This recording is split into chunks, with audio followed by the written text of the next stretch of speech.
Right, it's the old Duffer, back on the granddaughter's quad here, just trying to finish off. Last time I said I was going to ditch this horrible carburetor, which is new, and get another horrible carburetor, which is new. And then I thought, let's throw it in some acetone. Do not put plastic components in acetone. O-rings expand to 5 times their size and plastic bits melt. But the biggest trouble is the idle loop, which is that one there. That's your idle mixture jet. I don't know if the camera pick it up, but it's that one. That one there with that bit of black wires poke. It was blocked up, which is not uncommon. Often the drillings within the carb are blocked up as well. But the trick to clear them is, because you can't get a carburetor jet cleaner in there for love of the money because it's too small, if you get a bit of multi-stranded wire, this is 17 amp wire out of our rack, you strip it down and you just have one strand, or sometimes 2. With the jet out, you can actually gently work this through and remove said obstruction. I hope that's picking it up on the camera. I don't know whether it is particularly well. It will work, and it's cleared this one. This still may have blocked idle circuit. We will find out in due course. So I'm quickly going to whop this back together and put it on, and then we'll come back and we'll see if it runs any better than it did. Right, carburetor on, some fuel in it. It can't be any worse than it was before, and it is full of fresh oil. And I forgot to say that when I drained the oil out of it, this is tray here, it had a smear on the bottom, not more than 5 mil thick. So well taken care of. Anyway, let's see what happens, shall we? Voila! I have to remember to do that, lock that up. Oh! That's not bad going for a first go. Where's my screwdriver?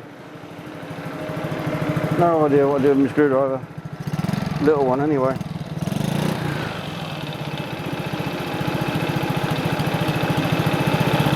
So we'll just let it warm up, and we're not smoking, which is good. And it actually seems to want to pick up. And I set the idle at about 1.5 turns out, which seems to work.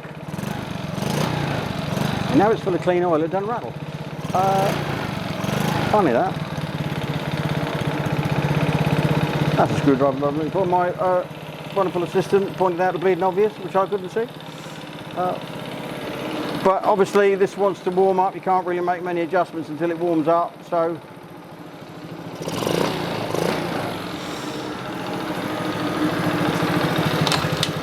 that's first gear.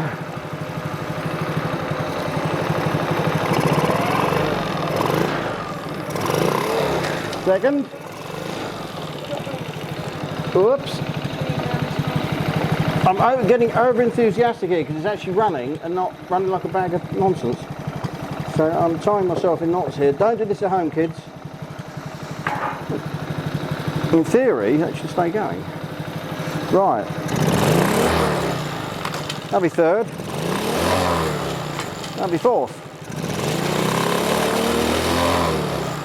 There we go. Third.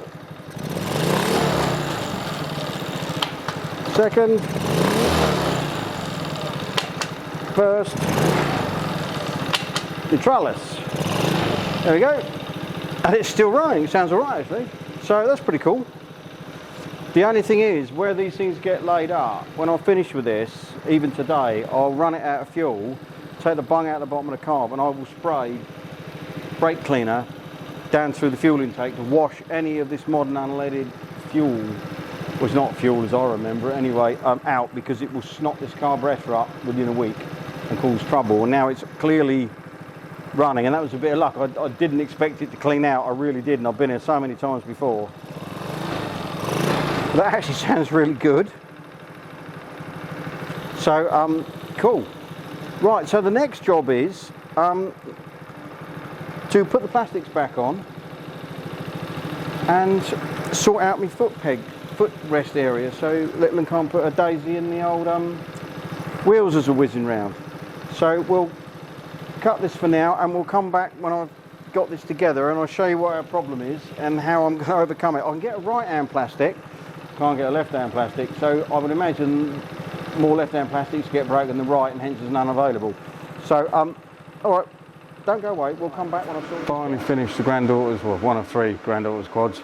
Done the brake master, done the checker plate piece. I'll just show you with the action cam because it's just a bit easier.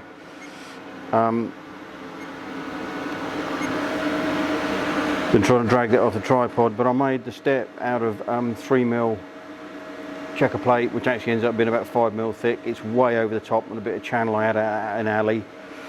The rest of the quad will fall off it before that ever breaks, but it looks the right shape. It'll stop little and sticking a daisy in the road wheels, which is good.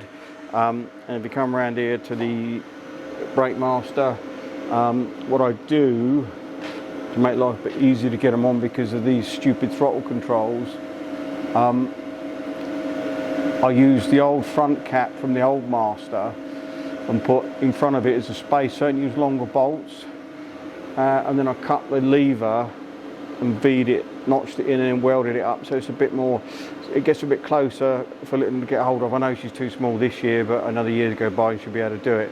So that now works. So we've got brakes working, fuel filter in there, it's all on, everything's bolted up, ready to rock. So we're ready to have some fun, as they say, with the kids. And I suddenly realised, I said I'd do a bit about sorting the wiring out on this, and then went ahead and did it and didn't video it. So I've got two others which need therapy. I think one of them the green one might need an engine overhaul, because when we were spanking the living daylights out of it last year, teaching them to ride, she did seem to get through a lot of oil and there was a lot of smoke. So we might have to do an engine overhaul as well. So I will try and come back to this with one of the other ones and do the electrical bits. And if we do an engine rebuild, obviously we'll do a video on that as well. Hopefully I'll have to talk to my son and daughter-in-law about videoing the girls whizzing round on these, obviously youngest with a bit of help from one of us in the spring, so you can see them enjoying themselves. But until that time, we'll see you in the next one. Thanks for watching.